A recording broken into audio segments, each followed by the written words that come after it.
бут кийимдерге арналат. Бирок бул бут кийимдин өзгөчөлүгү бул сүрөт тартуу. Сүрөттү мындай ине менен тартабыз. Фальцовочный ине менен азыр көрүнүп атабы сиздерге, жакшылап көргүзөйүн. Бул өзүнчө мындай темирден жасалган эме экен. Бунун эмеси учунда жүндү ичине киргизип, анан кайра чыкканда ичинде жүн калып калат да. Өзү ушундай эме тиштерин ушундай эмет койгон, аралап коюп койгон экен да, өзүнүн угалы менен мындайдын ичине киргенде жүндү киргизет да, кайра өзү чыгып кетет. Анан ошо жүндү коюп эле мынтип фальцовка кыласыз. Мен азыр бирге көргөзбөйм, анткени бул катуу, ийне сынып калышы мүмкүн. Болгондо мен сиздерге ошо домашний тапчыканын эмесин сүрөтүн көргөзөйүн деп атам. Pinterest'te ачып эле ичинен сүрөттөрдү таап, анан каалаган сүрөттү тартсаңыздар болот. Мен эми ушу домашний тапчыкага чымчыктарды эле ылайыктадым. Же болбосо жаныбарлардын тумшуктарын, эмелерин баарын кылсаңыздар болот. Таза эчтемке кыла албайм, сүрөт тарта албайм, даже ошо чымчыкты тарта албайм десеңиздер, мына гүлдөрдү көрүңүздөрбү? Ошо полный гүл менен тартып койсоңуздар болот. Мен кайсы жүн менен тарттым? Мына моундай пряжаны алдым. Көрүңүздөрбү? Alize Big Bang дейт. Биягында эмесинин составында 46% шерсть деп атат. Бул деги эле кирет. Уже мен практика аркылуу көрдүм, мына кирип атат. 46% бул кирет. Дүкөнгө барып туруп мен пряжанын составын көрөм, анын ичинде 25%, 40%, 50% деп шерсть деп жазылса, мен аны алып туруп эле анан кийин колдоном, көп колдоном. Могу жерге ушул эмесин, жипти алып эле, мындай коюп эле, привалка кылып койгом. Көрүнүшү жакшынакай эле. Биягын көрүңүздөрбү, жиптер менен тийип койдум. Баягы коздоп эле койдум да, бул эмеси бекемирээк болот деп эметпейм, бул анын деле мындай катуу. Болгондо жөн эле коздоп койдум да. Анан биягы мындай ак болуп туруп калганына мага жакпаганынан анан бирке коздоп койдум. Берин да тигип койдум, коздоп. Мынакей колдонуңуздар, эчекелер. Бул чабылекейдин сүрөтү. Домашний тапчыка болсо да өзүңүздөрдүн жашооңуздарды коздоп, домашний тапчыканы да аябай коздоп, өзүңөрдүн кол өнөрчүлүгүңөрдү көргөзүп, биздин мастер-класстарды колдонуңуздар. Свободный доступта мастер-класстар YouTube'да Кыргыз каналында катталып, көрүп, анан башкаларга да көргөзүңүздөр. Эмки кадрда мен ошо сүрөт тартканды сиздерге азыр көргөзөм. Экинчи пара шлёпка, чымчыктын сүрөтүн азыр тартабыз. Мынакей, бирөөнү бүтүрүп коюп, экинчисин дагы көргөзөм.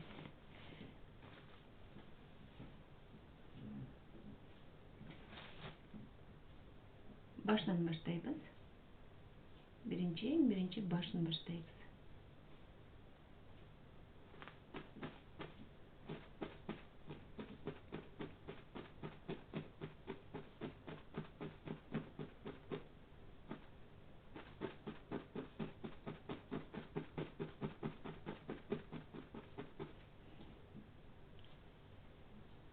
Башынан баштап, анан могу кара жүн менен бүт эмелерин тартып алабыз.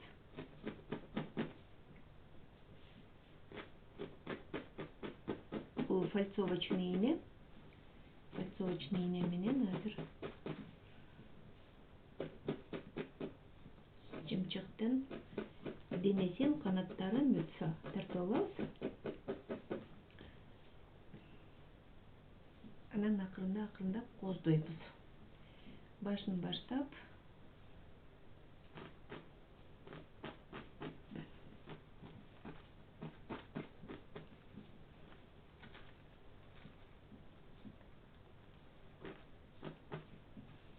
кара жүн менен мындай кылып белгилеп коебуз.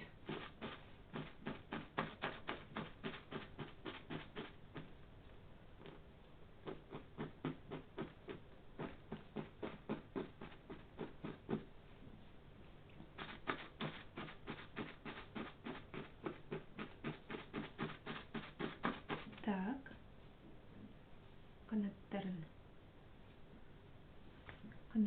бөлүп,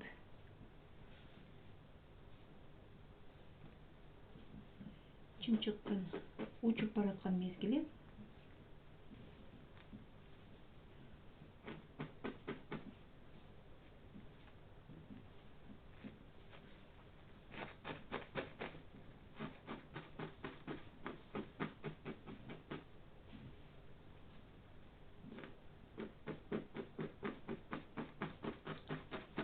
бүт бөлүп алсак, анан кийин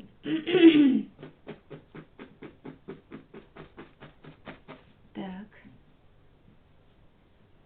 эки канаты, мына башы, деп денеси, анан куйругу.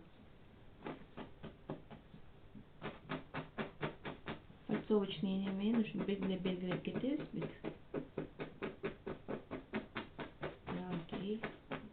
Биринчи ушундай болуп көрүнөт. Анан өзүнүн эме сүрөттү улам жүндү кошуп, улам бөлүп эметөбүз. Ичине губкага салабыз.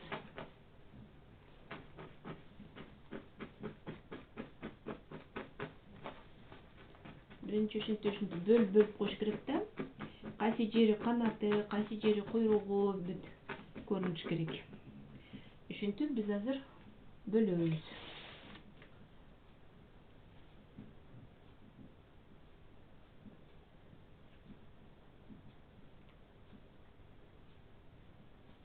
Бөлүп, чымчыкты окшоштуруп,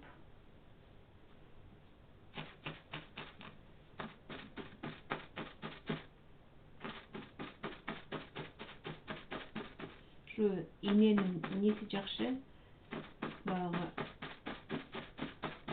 жүндөрдү бир жерге чогултуп, анан кийин сайган сайын бөлүнүп турат да.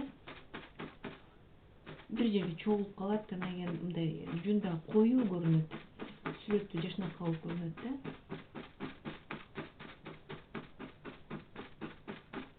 Бир жери туура эмес болуп калса, кайра эле мына жүндү чыгарып алса болот.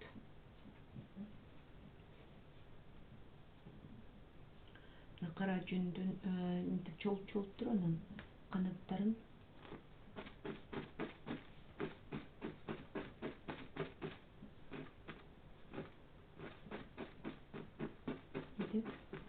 бул жактагы сүрөттү карап кыла бериңиздер.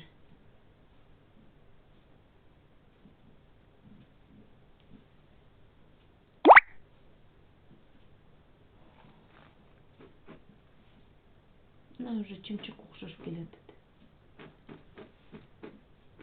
Жүн менен көп нерселер тартса болот. Ай-ай.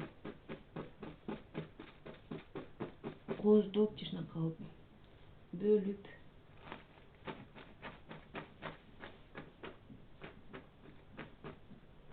Ушундай тачкаларды анан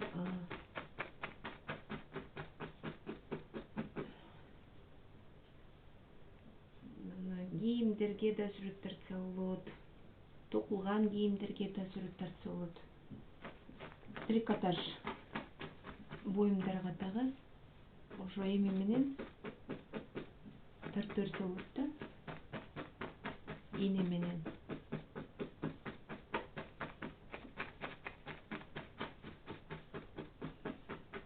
Бул атайлап жүндү могу кийиздин ичине киргизе турган эме да. Ийне. Так.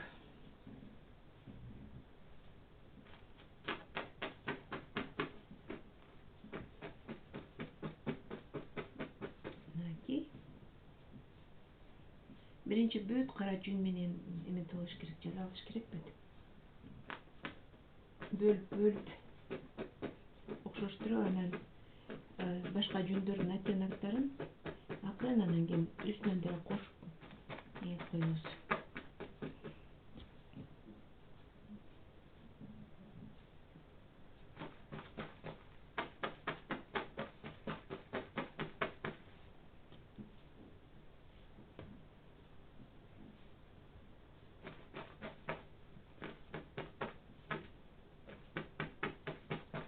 Мынакей куйругун бөлүп койдук.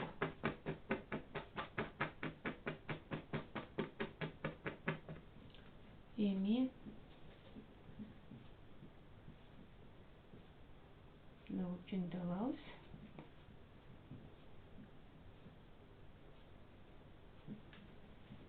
Так.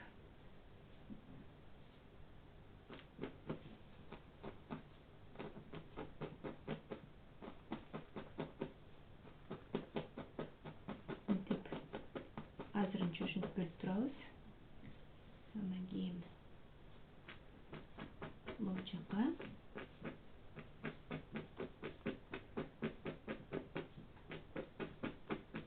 кооздойбуз бирге. Так.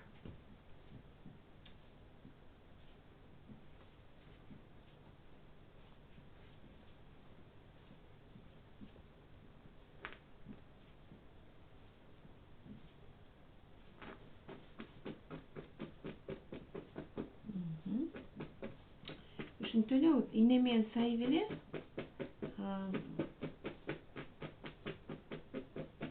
азырынча сүрөттү полный эмете элек да, жөн элеийнени азыр мынтип сайып эле эметип атам. Анан оңдой турган жерлери болот. Оңдош керек болсо, мына азыр мен көк бескозаны алып атам. Буяка оңдой турган болсо, мен катуу убалка кылган жокмун. Мындайынан жулуп алсаң кайра чыгып кетет. Ошон үчүн азыр болжолдоп эле сайып эметип алсак, дайындап алсак сүрөттү. Анан бир жери жакпай калса, акырын оңдоп койсо болот. Эме сүрөт окшош болуп, анан өзүңүздөргө жагып, болду дегенде, анан отуруп алып туруп, мындай кылып туруп майда фальцовка кылып салыш керек. Ийнени сайып. Азырынча жөн эле болжолдоп атабыз. Так, берге мындай, терге тигиндей деп өңдөрдүн баарын келиштирип. Бул конечный результат эмес да. Мен катуу да сайган жокмун. Жөн эле киргизип атам. Анан бүтөрдө бүткөндөн кийин бир сыра фальцевать этип салабыз. Так. Мынакей. Окшош келатабыз. Так.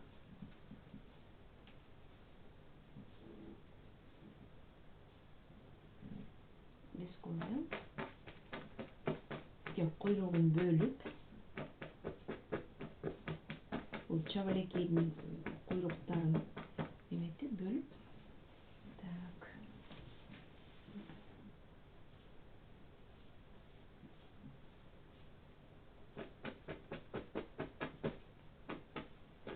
Чабалекейдин курсагы ак болот.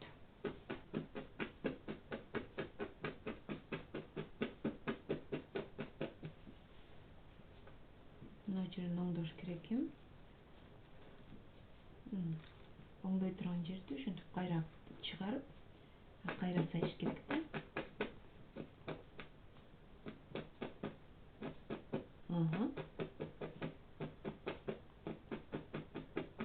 Так. Ушундай кылып сайып.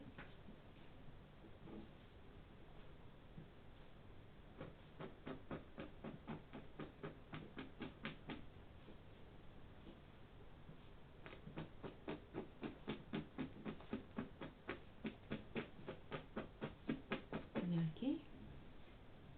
Так.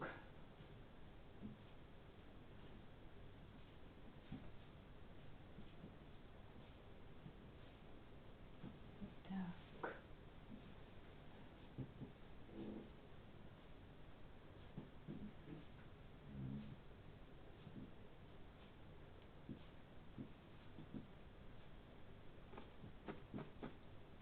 Көздөрүн ак кылып, анын ортосуна азыр кара точка кылып коебуз.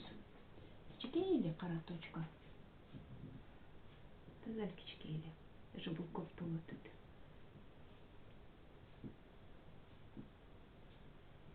Так.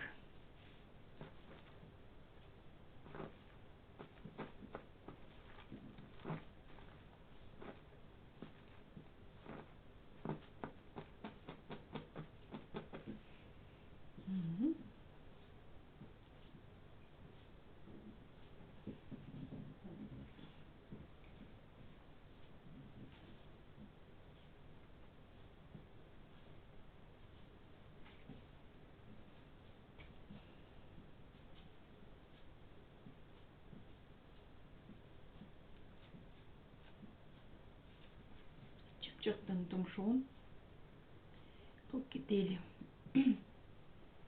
эме сары кылалы. Так. Мындан бурап алыш керек. Анан ичине катуураак эле киргизип алыш керек. Эми чабалекейдин тумшугу андай деле чоң эмес. Сүрөттөрдүн баардыгын Pinterest'тен алгыла. Pinterest каналдан, сүрөттөрдүн Pinterest каналдан алгыла. Ал жерде көп нерсени тапса болот. Так.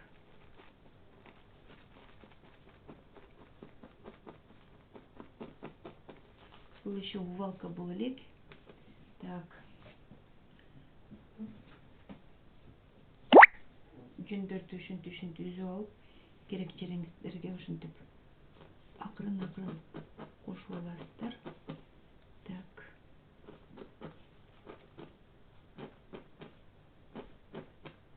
Чабалекейдин тумшугунун асты ак.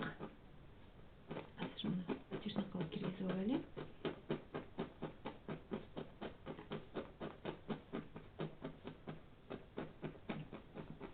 Мынакей.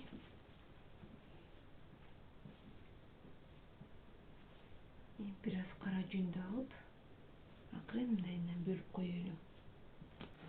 Мынакей, эме ошол жерине кара. Ошол жерине кара жүн менен мынтип белгилеп мынтип кетебиз.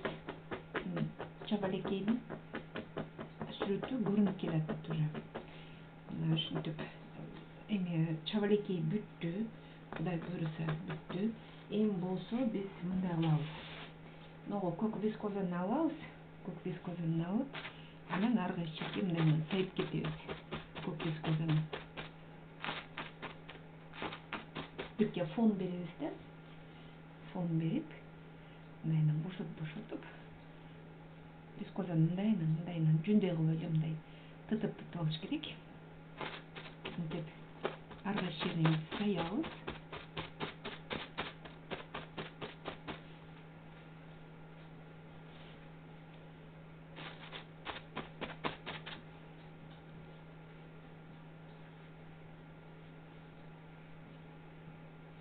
Вискозаны астан эле мындай чымчып алып эле тытып, анан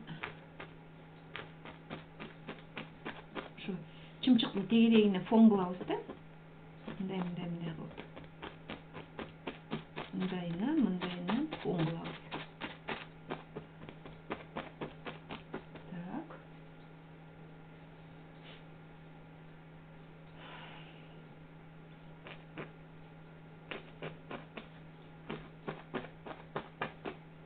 Так.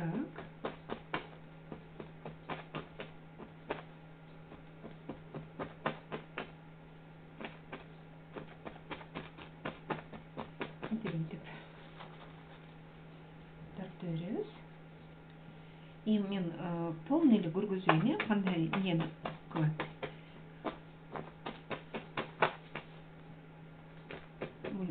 Фальцовочный ине атайлап жүндөргө жүн менен иштейт да, ушундай кылып сүрөтүн тартып, бул кылганы иштеген аябай оңой да. Андан кийин бул ине негизи баягы ушундай эмелери мындай гладкий эмес да. Орусча айтканда зазубрин деп коет. Болгондо эме тиги жака жүндү киргизип, мына жака киргизет. Анан кайра чыкканда жүн муну менен кошо чыкпайт да. Атайлап ушундай инени ойлоп чыгарганда жүн менен иштегенден эмне гана кылбайсың. Мен ошо жүн менен иштегенде темирдин арасында эле жүрөмүн. Домашний тапчыкага увалкасына эмнеси жакшы, кайсынысы жакшы карап турам да. Ар кандай дөңгөлөктөр, ошо тиши бар дөңгөлөктөр болот, ар кандай. Ошолорду мына сынып калды. Ошончо эжекелер шашпай жасаңыздар. Азыр.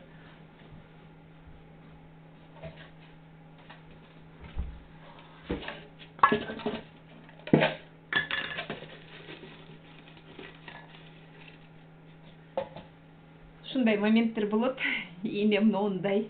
Мынакей. Көрүнөт да сиздерге. Сынат ушинтип. Шашпаңыздар, мен болгондо баягы убакытты чойбойюн депчи. Бат-бат кылам деп. Эч бир шашпаңыздар. Ушундай нюанстар болуп калат да. Эми болсо, моундай жүндөрдү алып, мындайынан тоглоктоп дайындап алыңыздар дагы. Эми күлдөрдү жасайбыз. Күлдөрүн.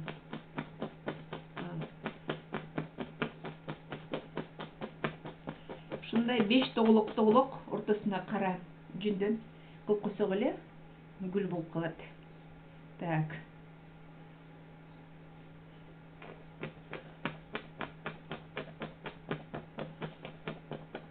Баягы YouTube каналда өтө көп убакытты коротпоюн деп отуруп, шашып ийнени сындырып алдым. Мындай шашпай жасасаң, сынбайт эле, оңой менен деле сынбайт. Эрежесин билсең. Коркпоңуздар, ишти бериңиздер. Мен коркпоңуздар деп көп айткан себебим негизи ошо баштаганда коркосуң да, коркунуч сезимдер болот. Негизи бирден кийин жазарда сүрөт тарта албайм, мен мындай кыла албайм деп көп ойлонуп, жанагы жок, мен кыла аламын, кылып көрөм деп жасаганда оңой эле болуп калат. Бир жолу, эки жолу сүрөт тартып көрүңүздөр. Таза болбосо мындай гүлдөрдү. Эжекелер карасаңыздар, мындай эле гүлдөрдү эле. Бул убалка болгондон кийин бир сонун нерсе болот да, убалка болгондон кийин. Жүн киргенден кийин, жүн бири-бирине киргенден кийин башкача, өзүнчө бир башкача нерселер болот да, мындай. Көрүнүшү да башкача, сүйүнөсүң. Жасап бүткөндөн кийин аябай сүйүнөсүң. Ага чейин ойлойсуң, кандай болот, эмне болот? Сүрөт тарта аламбы, тарта албаймбы? Мен өзүм негизи баштайм, ойлоном, аябай ойлоном, анан кагазга сүрөт тартам. Биринчи мындай, кандай десем, баягы мээде бүт жаралат да. Бүт ойлоно бересиң. Жатарда ойлойсуң, турганда ойлойсуң, тамак жасап атканда, үй жыйнап атканда деле ошону ойлой бересиң да, кандай кылсам, эмне кылсам. Анан Pinterest'ти ачасың. Pinterest негизи аябай жакшы да. Pinterest каналы бизге сүрөт тарткандарга аябай сонун. Анын ичинде эмне гана жок. Бүт табасыздар. Pinterest'тин ичинде бүт бар. Анан болсо мен бөлүп алам сүрөттөрүн. Бөлүп коем. Керек малда ошону жатарда карап чыгып эртең менен турганда уже башкача ойлор жаралат. Чай ичип бүткөнчө ойлоносуң, анан кийин анан баштайсың. Мынакей көрдүңүздөрбү, мен атайлап мына гүлгө токтодум. Өткөндө турналардын сүрөттөрүн эметкенде мен гүл оңой эле деп койгом да, сиздергечи анан эми ойлоп атам да, гүлдү деле көргөзөйүн деп. Көрдүңүздөрбү, мынакей. Ушундай эле гүлдөрдү деле жасай бериңиздер.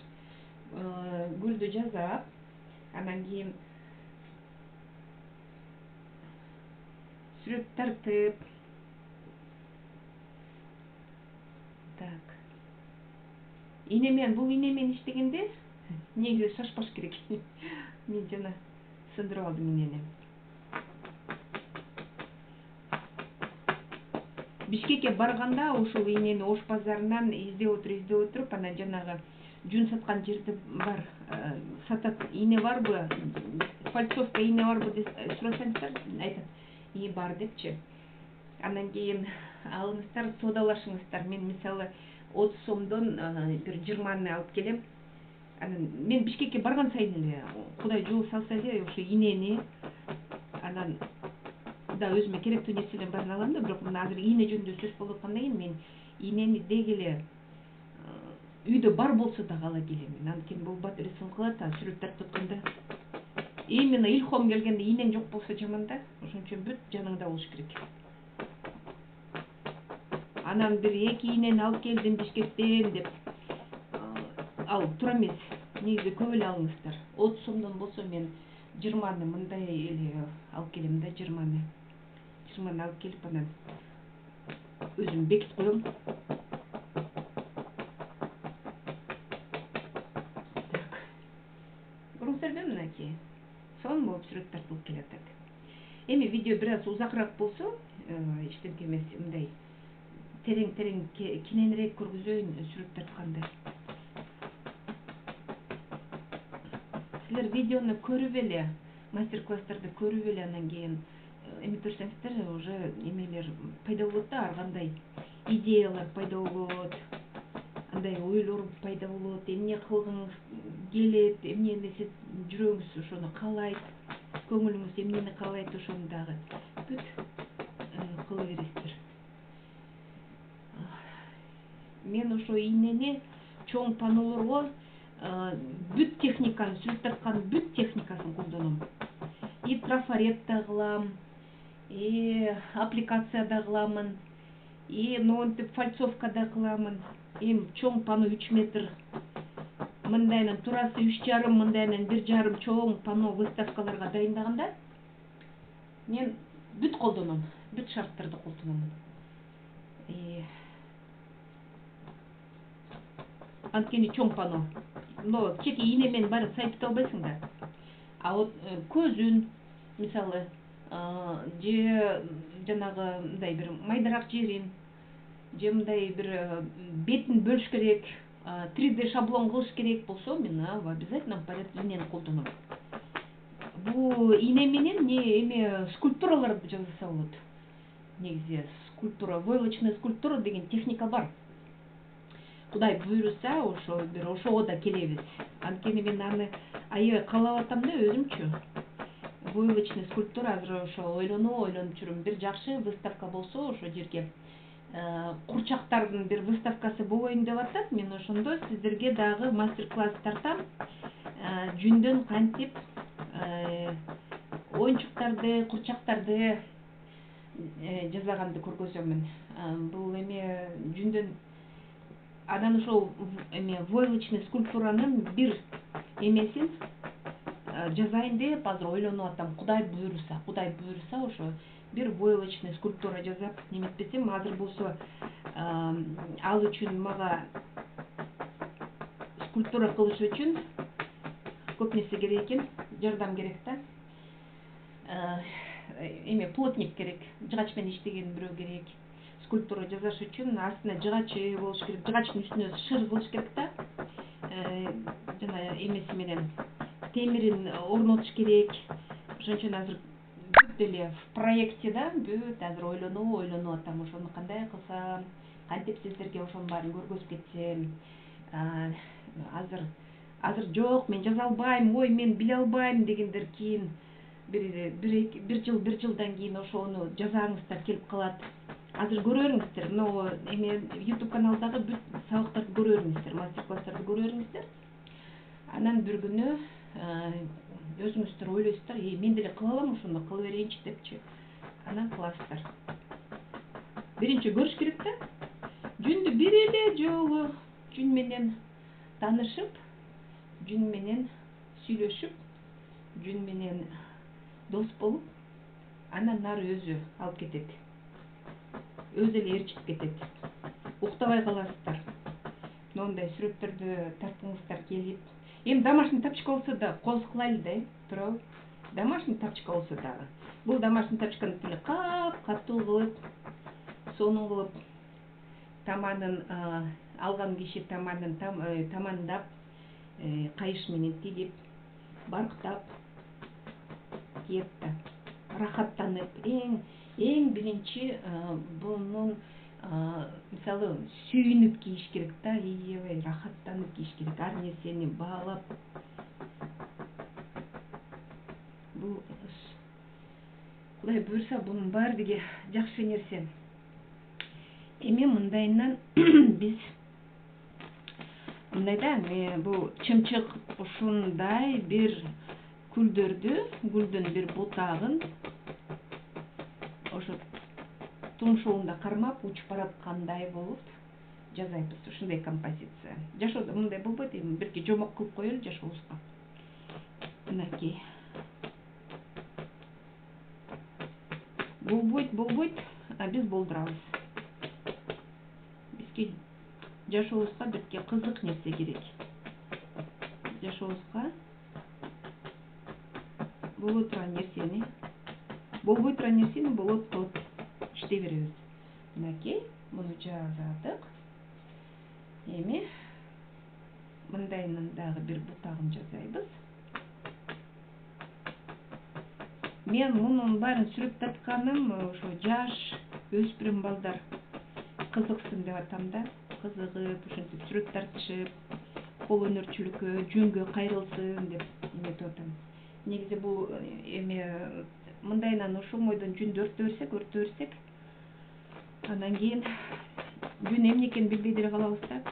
Биздин балдар атасы барып туруп, апасы барып туруп жүндү өртөп атса, жүн негизи кереги жок нерсе турбайбы деп ошону менен чоңойсо, анан баркы жок болуп калат жүндүн. Ошон үчүн жүндөн мындай нерселер жасайт экен, жасалат экен деп балдарды сүрөт тарттырып, кыздарга сүрөт тарттырып, ушунун баарын көргөзсө сонунда бир эле жолу ушинтип сүрөт тартып калса эле анан ары кетет. Так. Мынакей жекелер окшоштурдук. Эки домашний, бир парасы, эки бутка. Сонун болуп бир паста бүтүп калды.